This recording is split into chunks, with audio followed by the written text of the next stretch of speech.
കേരളത്തിൻ്റെ പ്രയോറിറ്റികളിൽ ഏറ്റവും പ്രധാനപ്പെട്ട മുൻഗണനകളിലൊന്നായി നമ്മൾ ഈ മാലിന്യ നിർമ്മാർജ്ജനം മാറേണ്ട ഒരു സ്ഥിതിയാണ്. നമുക്കറിയാം നമ്മുടെ സംസ്ഥാനത്തിൻ്റെ പ്രത്യേകതകൾ, നമ്മുടെ സംസ്ഥാനത്തിൻ്റെ ജനസാന്ദ്രത മറ്റ് സംസ്ഥാനങ്ങളുമായി താരതമ്യപ്പെടുത്തുമ്പോൾ വളരെ കൂടുതലാണ്. നമുക്ക് സത്യത്തിൽ ഗ്രാമങ്ങളില്ല. കേരളം മുഴുവൻ ഒരു നഗരം പോലെയാണ്. അപ്പം നഗരത്തിലെ മാലിന്യങ്ങൾ ഉണ്ടാകുന്നത് പോലെ തന്നെയാണ് ഗ്രാമങ്ങളിലും മാലിന്യങ്ങൾ ഉണ്ടാകുന്നത്. ഈ ജനസാന്ദ്രതയും മാലിന്യ സംസ്കരണത്തിൻ്റെ അവബോധമില്ലായ്മയും, നമ്മൾ രണ്ടു നേരം കുളിക്കുന്നവരാണ് എന്ന് സ്വയം അഭിമാനിക്കുന്നവരാണ്. നമുക്ക് നല്ല വൃത്തിയുണ്ട്, ഒരു സംശയമില്ല. പക്ഷെ നമ്മുടെ ചുറ്റുപാടുകളിൽ വൃത്തിയില്ല.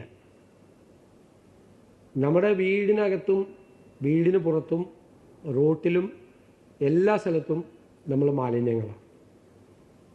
ഇതിൽ വിദ്യാഭ്യാസം അല്ല പ്രധാനപ്പെട്ട പ്രശ്നം. കാരണം ഞാൻ എപ്പോഴും തമാശയായിട്ട് പറയുന്നതാണെങ്കിൽ ഞാൻ കണ്ട ഒരു കാഴ്ചയാണ്. ഒരു കാറിൽ വരുന്നു, രണ്ടുപേരും പ്രോസസ്സാണ്, ഭാര്യയും ഭർത്താവും. ഒരു പാലത്തിൻ്റെ മീതെ വണ്ടി നിർത്തുന്നു, ഡിക്കിയിൽ നിന്ന് വേസ്റ്റ് എടുക്കുന്നു, നേരെ പുഴയിലേക്ക് എടുക്കുന്നു. ഞാൻ കണ്ട കാഴ്ചയാണ്, ഇപ്പോഴല്ല, വർഷങ്ങൾക്ക് മുമ്പ്. പിന്നെ നമ്മൾ ഒരുപാട് കാഴ്ചകൾ കാണാറുണ്ട്. വൈകുന്നേരമാകുമ്പോൾ ബൈക്ക് എടുത്ത് പോവാം, ഭാര്യയും ഭർത്താവും കൂടി പോവാം. കണ്ടു കഴിഞ്ഞാൽ നമ്മൾ തോന്നുന്നു ഈ കല്യാണത്തിൻ്റെ തലേദിവസം നമ്മൾ പ്രസൻറ്റേഷൻ കൊടുക്കാൻ പോകും, നല്ല ബോക്സൊക്കെ ആയിട്ട് ഇല്ലേ. അപ്പോൾ നമ്മളേക്ക് 2 ബോക്സ് എന്തിനാ, അതായത് ഒരു പ്രസൻറ്റേഷനല്ലേ കൊടുക്കുകയുള്ളൂ. പക്ഷെ ഇത് പോണ വഴിക്ക് ആളൊഴിഞ്ഞ സ്ഥലത്ത് ഒരെണ്ണം ഇടത്തോട്ട് എറിയും, ഒരെണ്ണം വലത്തോട്ട് എറിയും. ഇത് കേരളത്തിൽ സംഭവിച്ചുകൊണ്ടിരിക്കുന്ന കാര്യമാണ്. വേസ്റ്റ് എല്ലാവരും, വീട്ടിലെ വേസ്റ്റ് ആണെങ്കിലും എല്ലാവരും പുറത്താണ് നിക്ഷേപിക്കുന്നത്. നമുക്കതിനൊരു മാറ്റമുണ്ടാകണം. തദ്ദേശ സ്വയംഭരണ സ്ഥാപനങ്ങൾക്കാണെങ്കിലും എല്ലാവർക്കും ഇതിനൊരു മാറ്റമുണ്ടാക്കി കേരളത്തിലെ ഒരു ക്ലീൻ കേരളമാക്കി നമുക്ക് ഈ നമ്മുടെ സംസ്ഥാനത്തെ നമുക്ക് മാറ്റാൻ കഴിയും. ഒരുപാട് ശ്രമങ്ങൾ നടത്തിയിട്ടുണ്ട് കഴിഞ്ഞ കാലങ്ങളിൽ. തദ്ദേശ സ്വയംഭരണ വകുപ്പ്, പൊല്യൂഷൻ കൺട്രോൾ ബോർഡ് ഉൾപ്പെടെയുള്ള ഏജൻസികൾ, ഇപ്പോൾ ഹരിതകർമ്മസേനയൊക്കെ വന്നത് അതിൻ്റെ ഭാഗമായിട്ടാണ്. കുറേ മാറ്റങ്ങൾ ഉണ്ടായിട്ടുണ്ട്. നമ്മളൊരു മാറ്റം ഉണ്ടായിട്ടില്ല എന്ന് പറയുന്നത് ശരിയല്ല, കുറേ അധികം മാറ്റങ്ങൾ ഉണ്ടായിട്ടുണ്ട്. പക്ഷേ ഇനിയും ഇതിനകത്ത് ഒന്ന് ഇതിനകത്തൊരു വളരെ വലിയൊരു അവയർനെസ് വേണം. ഇതിൻ്റെ അപകടത്തെക്കുറിച്ചുള്ളൊരു ബോധ്യം വേണം. പിന്നെ ഇത് വേസ്റ്റ് കൊണ്ടുപോയി പൊതുസ്ഥലത്ത് നിക്ഷേപിക്കുന്നത് ഒരു തെറ്റായ കാര്യമാണെന്നും അപമാനകരമായ കാര്യമാണെന്നും ഉള്ളൊരു തോന്നൽ ഉണ്ടാകണം. എല്ലാ രാജ്യങ്ങളിലും അങ്ങനെ തന്നെയാണ്. പല രാജ്യങ്ങളിലും പറഞ്ഞിരിക്കുന്നത് അവരുടെ വീടിന് മുമ്പിൽ ഉള്ള റോഡ് അവരാണ് ക്ലീൻ ചെയ്ത് വയ്ക്കേണ്ടത്. അവർക്കുള്ള ഉത്തരവാദിത്തം അതാണ്. പല നാടുകളിലും അതാണ്. നമ്മുടെ വീടിനകത്ത് മാത്രമാണ് നമ്മൾ നോക്കുന്നത്. വീടിന് പുറത്ത് ആ വഴി കംപ്ലീറ്റ് നീറ്റായിട്ട് വയ്ക്കേണ്ടത്. നമുക്ക് എത്രമാത്രം റെസിഡൻറ്റ് അസോസിയേഷനുകളുണ്ട്.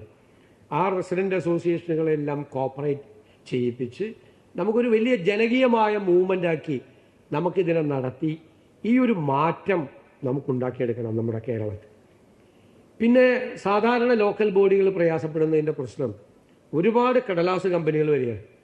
മാലിന്യ സംസ്കരണത്തിനായിട്ടുള്ള പുതിയ മെത്തേഡുണ്ട്, ഇത് ജർമ്മൻ ടെക്നോളജിയാണ്, ഇത് ജാപ്പനീസ് ടെക്നോളജിയാണ്, ഇത് അമേരിക്കൻ ആണെന്നെല്ലാം പറഞ്ഞു വരികയാണ്. പലതും കടലാസ് കമ്പനികളാണ്. പല സംരംഭങ്ങളും തുടങ്ങിക്കഴിഞ്ഞാൽ ഒരു കൃത്യതയില്ല. അപ്പം ഞങ്ങൾ ആലോചിക്കുന്നത് ഗവൺമെൻറ് തന്നെ, LSCD വകുപ്പുമായിട്ട് ആലോചിച്ച് ഗവൺമെൻറ് തന്നെ മുൻകൈയെടുത്ത് കേരളത്തിൽ കുറേ, ഇപ്പോൾ ഇൻഡോറിലൊക്കെയാണ് ആളുകൾ പോകുന്നത്. ഇപ്പം എൻ്റെ മണ്ഡലത്തിലെയും ആളുകൾ ഉൾപ്പെടെ കേരളത്തിലെ മുനിസിപ്പൽ ചെയർമാൻമാരുൾപ്പെടെ ഇൻഡോർ സന്ദർശിക്കാൻ പോകുന്നുണ്ട്. ഇൻഡോർ സന്ദർശിക്കാൻ പോകാതെ തിരുവനന്തപുരവും കൊച്ചിയും അല്ലെങ്കിൽ കേരളത്തിലെ ഏതെങ്കിലും മുനിസിപ്പാലിറ്റിയും സന്ദർശിച്ച് ലോക്കൽ ബോഡികൾക്ക് ഇതാണ് മോഡൽ എന്ന് പറയാൻ പറ്റാവുന്ന ഒരു 10 പദ്ധതികളെങ്കിലും ഏറ്റവും മിനിമം, അല്ലെങ്കിൽ 14 പദ്ധതികൾ എല്ലാ ജില്ലകളിലും നമുക്ക് ആരംഭിക്കാൻ നമുക്ക് കഴിയണം. അതാണ് മോഡൽ പ്രോജക്റ്റ്. പലതരത്തിലുള്ള മോഡലുകളുണ്ട്, പലതരത്തിലുള്ള മോഡൽ. വേസ്റ്റിൻ്റെ അളവനുസരിച്ച് ഇപ്പോൾ ഒരു കോർപ്പറേഷനിൽ വേസ്റ്റിൻ്റെ അളവ് കൂടുതലായിരിക്കും, മുനിസിപ്പാലിറ്റിയിൽ അത് കുറവായിരിക്കും, പഞ്ചായത്തിൽ അത് കുറയും. അപ്പോൾ വേണമെങ്കിൽ ഒരു മുനിസിപ്പാലിറ്റിയും സമീപത്തുള്ള 4-5 പഞ്ചായത്തുകൾ കൂടി ഇൻ്റഗ്രേറ്റ് ചെയ്ത് വേസ്റ്റ് കൂടുതൽ വേണ്ടി വരും, നല്ല പ്ലാന്റൊക്കെ ഉണ്ടാകണമെങ്കിൽ, അതിൻ്റെ സംവിധാനങ്ങൾ വേണമെങ്കിൽ. അപ്പോൾ അത് കളക്ട് ചെയ്ത് വേസ്റ്റ് എത്രയുണ്ടാകും എന്ന് കണക്കാക്കി, എത്ര ടൺ വേസ്റ്റ് ഉണ്ടാവും എന്ന് കണക്കാക്കിയുള്ള മോഡൽ പ്രോജക്റ്റുകൾ ആദ്യം ഗവൺമെൻറ് തന്നെ മുൻകൈയെടുത്ത് കേരളത്തിലെ ലോക്കൽ ബോഡികളെ സഹായിക്കാൻ വേണ്ടിയിട്ടാണ്. അത് നിർത്തി നമ്മൾ നല്ല പ്ലാന്റുകൾ നമുക്കുണ്ടാക്കി ആർക്കും വന്ന് നീറ്റായിട്ടുള്ള ഇപ്പോൾ ഉള്ളൊരു പ്രശ്നം എന്താ, എവിടെയെങ്കിലും ഒരു സോളിഡ് വേസ്റ്റ് മാനേജ്മെൻറ്റ് പ്ലാന്റ് തുടങ്ങി അപ്പം തന്നെ അവിടുത്തെ ജനങ്ങൾ മുഴുവൻ പ്രതിഷേധമാണ്. അവരെ കുറ്റപ്പെടുത്തിയിട്ട് കാര്യമില്ല. എന്താ കുറ്റപ്പെടുന്നത്? നമ്മൾ കൊണ്ട് വേസ്റ്റ് ഡംപ് ചെയ്യാണ്. വേസ്റ്റ് ഡംപ് ചെയ്തിട്ട് അത് കൂട്ടി അവിടെ ഒരുപാട് പ്രശ്നങ്ങൾ, ആരോഗ്യ പ്രശ്നങ്ങൾ ഉൾപ്പെടെ, അത് വെള്ളത്തിലേക്ക് ഒഴുകിപ്പോയി, അവിടുത്തെ പുഴ മലിനമായി, ഒരുപാട് പ്രശ്നങ്ങൾ. ഇപ്പോൾ ബ്രഹ്മപുരത്തെ എറണാകുളത്തെ പ്ലാന്റ് തന്നെ അവിടുത്തെ തൊട്ടപ്പുറത്തുള്ള നദിയെ ഒരുപാട് മലിനമാക്കിയിട്ടുണ്ട്. അപ്പോൾ അവിടെ നിന്ന് ലോക്കൽ പ്രൊട്ടസ്റ്റ് ഉണ്ടാവും. ലോക്കൽ പ്രൊട്ടസ്റ്റ് ഉണ്ടാകാതെ ചെയ്യണമെങ്കിൽ നമ്മൾ ഈ വേസ്റ്റ് കൊണ്ടുപോയി ഡംപ് ചെയ്യുന്നതിനും ഒരു സംവിധാനം വേണം. ആളുകൾക്കൊരിക്കലും തൊട്ടടുത്ത് താമസിക്കുന്ന ഒരാൾക്ക് പോലും പ്രയാസമില്ലാത്ത തരത്തിൽ ലോകത്തിൽ എത്രയോ മോഡലുകളുണ്ട്. ഇപ്പോൾ ഗൾഫ് രാജ്യങ്ങളിൽ നമ്മൾ പോകുമ്പോൾ, യൂറോപ്പിലൊക്കെ പോകുമ്പോൾ എത്രയോ മോഡലുകളുണ്ട്. അറിയ പോലും ഇല്ല തൊട്ടപ്പുറത്ത് പ്രവർത്തിക്കുന്നത് ഒരു വേസ്റ്റ് മാനേജ്മെൻറ്റ് പ്ലാന്റ് ആണ് എന്ന് തൊട്ടടുത്ത് താമസിക്കുന്നവർക്ക് പോലും മനസ്സിലാകാതെ, ഒരു സ്മെല്ലില്ലാതെ, ഒരു വേസ്റ്റ് അവിടെ ഇല്ലാതെ വളരെ ഭംഗിയായിട്ട് വളരെ മോഡേൺ ആയിട്ടുള്ള പ്ലാന്റുകൾ നമുക്കുണ്ടാക്കി നമുക്ക് അതിനെ ഇപ്പോൾ വേർതിരിക്കാനുള്ള സംവിധാനങ്ങളൊക്കെ ഉണ്ട്. ഉറവിടങ്ങളിലെ തന്നെ മാലിന്യങ്ങൾ സെപ്പറേറ്റ് ആക്കാനുള്ള കാര്യങ്ങളൊക്കെ ഉണ്ട്. കുറേയൊക്കെ വ്യത്യാസം വന്നിട്ടുണ്ട്, ഞാൻ നേരത്തെ പറഞ്ഞതുപോലെ. പക്ഷെ കുറേ കൂടി ഫലപ്രദമായ രീതിയിൽ, അത് ഇഫക്റ്റീവായ രീതിയിൽ അത് ചെയ്യുകയും അതിൻ്റെ കളക്ഷൻ ഏറ്റവും ഭംഗിയായി ആർക്കും ബുദ്ധിമുട്ടില്ലാത്ത രീതിയിൽ, അത് 3 പ്രോസസ്സാണ്. ഒന്ന്, ഉറവിടങ്ങളിലെ മാലിന്യങ്ങൾ സെപ്പറേറ്റ് ചെയ്ത് വയ്ക്കുക. രണ്ടാമത് ഇത് കളക്ട് ചെയ്യുക. കളക്ട് ചെയ്തുകൊണ്ടുള്ള ഒരു പൊതു മാലിന്യ സംസ്കരണ സംവിധാനം ഉണ്ടാക്കുക. ഈ 3 കാര്യങ്ങൾ ചെയ്യുമ്പോഴും അത് വളരെ നീറ്റായി നമ്മൾ ചെയ്യാം. ഇല്ലെങ്കിൽ നമുക്കറിയാം, ഗോഡ്സ് ഓൺ കൺട്രി എന്നാണ് നമ്മൾ പറയുന്നത്. നമുക്ക് ഏറ്റവും സങ്കടവും നമ്മൾ അപമാനിതരാകുന്നത് എപ്പോഴാണ്? ഈ വിദേശത്ത് നിന്ന് വന്ന ആളുകൾ നമ്മുടെ പ്രധാനപ്പെട്ട ബീച്ചിലും പ്രധാനപ്പെട്ട ഈ ടൂറിസം ഡെസ്റ്റിനേഷൻ പോയിന്റുകളിലും പോയി അവിടെയുള്ള വേസ്റ്റ് അവർ ഫോട്ടോ എടുത്തിട്ട് അവർ സോഷ്യൽ മീഡിയയിലൊക്കെ പോസ്റ്റ് ചെയ്യുമ്പോഴാണ് കേരളം വളരെ അപമാനിതരാകുന്നത്. അത് നല്ല അടിക്കുറിപ്പൊക്കെ എഴുതാറുണ്ട്. ഗോഡ്സ് ഓൺ കൺട്രി ആണോ വേസ്റ്റ് ഓൺ കൺട്രി ആണോ എന്നൊക്കെ ചോദിച്ച് അവർ പല അടിക്കുറിപ്പുകൾ ഇടാറുണ്ട്. ഈ ഡൊമസ്റ്റിക് ആയിട്ട് വരുന്ന ആളുകൾ ഇടാറുണ്ട്, നമ്മുടെ കേരളത്തിന് പുറത്തുനിന്ന് വരുന്ന ടൂറിസ്റ്റുകളൊക്കെ ഇടാറുണ്ട്. അപ്പോൾ ഇപ്പോൾ ഞങ്ങൾ ഗ്രീൻ മാർഷൽ പദ്ധതി പ്രഖ്യാപിച്ചിട്ടുണ്ട്. ടൂറിസം ഡെസ്റ്റിനേഷൻ പോയിന്റുകളിൽ ഗ്രീൻ മാർഷൽസിനെ ഏർപ്പെടുത്തി 24/7 അവിടെ ഏറ്റവും നീറ്റായിരിക്കണം എന്ന് ഉറപ്പുവരുത്താൻ വേണ്ടിയിട്ടുള്ളൊരു സംവിധാനം ടൂറിസം വകുപ്പ് ബജറ്റിലൂടെ പ്രഖ്യാപിച്ചിട്ടുണ്ട്. അപ്പോൾ എല്ലാ വകുപ്പുകളും കൂടി സംയോജിപ്പിച്ചുകൊണ്ട് ചെയ്യണം. ഇപ്പോൾ 2026 ഖരമാലിന്യ ചട്ടം എന്ന് പറയുന്നത് അത് വളരെ സ്ട്രിക്റ്റായി നടപ്പാക്കണം എന്ന് സുപ്രീം കോടതി കൂടി ആവശ്യപ്പെട്ടിട്ടുള്ള ഒരു സാഹചര്യത്തിൽ ഫലപ്രദമായ ഒരു ഉറവിടം മുതൽ സംസ്കരണം വരെയുള്ള ഫലപ്രദമായ ഒരു ഒരു സോളിഡ് വേസ്റ്റ് മാനേജ്മെൻറ്റ് പ്ലാൻ കേരളത്തിന് ഉണ്ടാകും എന്ന് ഞാൻ നിങ്ങൾക്ക് ഉറപ്പ് തരുന്നു. അത് കേരളത്തിലെ ഗവൺമെൻറ്റിൻ്റെ പ്രയോറിറ്റി മുൻഗണനകളിൽ ആദ്യത്തെ 2-3 മുൻഗണനകളിൽ തന്നെ വേസ്റ്റ് മാനേജ്മെൻറ്റ് ഉണ്ടാകും.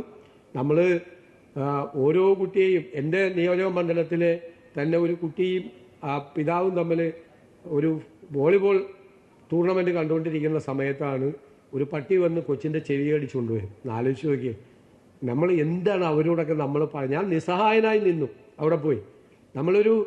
നമുക്ക് നമ്മളോട് തന്നെ ഒരു വല്ലാത്ത വിഷമം തോന്നുന്ന ജനപ്രതിനിധികൾ എന്നുള്ള നിലയിൽ, പൊതുപ്രവർത്തകർ എന്നുള്ള നിലയിൽ, ഇതിന് മുമ്പാണ്, 1 വർഷം മുമ്പാണ്, എനിക്കൊരു വല്ലാത്ത അവസ്ഥയായിരുന്നു നമ്മളത് ചെന്ന് കണ്ടു കഴിഞ്ഞപ്പോൾ.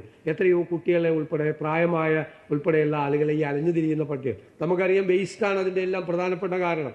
അതിനു വേണ്ടിയിട്ടുള്ള ഒരു സംവിധാനവും ABC കുറച്ചുകൂടി ഭംഗിയായിട്ട് നടത്തുന്നതിനുള്ള ഒരു സംവിധാനവും നമ്മൾ ആലോചിക്കുന്നുണ്ട്. കേരളം നമുക്ക് ദൈവത്തിൻ്റെ സ്വന്തം നാട് തന്നെയാക്കി നിലനിർത്തുന്നതിന് വേണ്ടിയിട്ടുള്ള ഏറ്റവും വലിയ വെല്ലുവിളികളിൽ ഒന്ന് ഇതാണ് എന്ന് ബോധ്യപ്പെട്ടുകൊണ്ടുള്ള നമ്മളെല്ലാവരും, ജനങ്ങളും ലോക്കൽ ബോഡികളും ഗവൺമെൻറ്റും റെസിഡൻറ്റ് അസോസിയേഷനുകളും മറ്റ് സംഘടനകളും എല്ലാവരുമായി ചേർന്നുകൊണ്ടുള്ള ഫലപ്രദമായൊരു പദ്ധതി 1 വർഷത്തിനകം അതിൻ്റെ റിസൾട്ട് ഉണ്ടാകുന്ന തരത്തിൽ, ഡെലിവറി ഉണ്ടാകണം, റിസൾട്ട് ഓറിയൻറ്റഡ് ആയിട്ടുള്ള പ്രവർത്തനം കാഴ്ചവെക്കണം. അതിന് പൊല്യൂഷൻ കൺട്രോൾ ബോർഡിന് ഒരുപാട് സംഭാവനകൾ ചെയ്യാനുണ്ട്.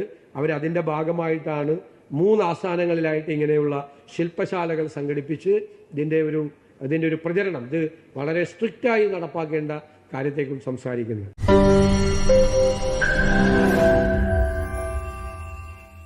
ലോകത്തെവിടെയായാലും ഏത് സമയത്തും 24 വാർത്തകളും ഓഗ്മെന്റഡ് റിയാലിറ്റി പാക്കേജുകളും എക്സ്പ്ലെയിനറുകളും വിശദമായി കാണാൻ ഞങ്ങളുടെ യൂട്യൂബ് ചാനൽ നിങ്ങൾക്ക് സബ്സ്ക്രൈബ് ചെയ്യാം.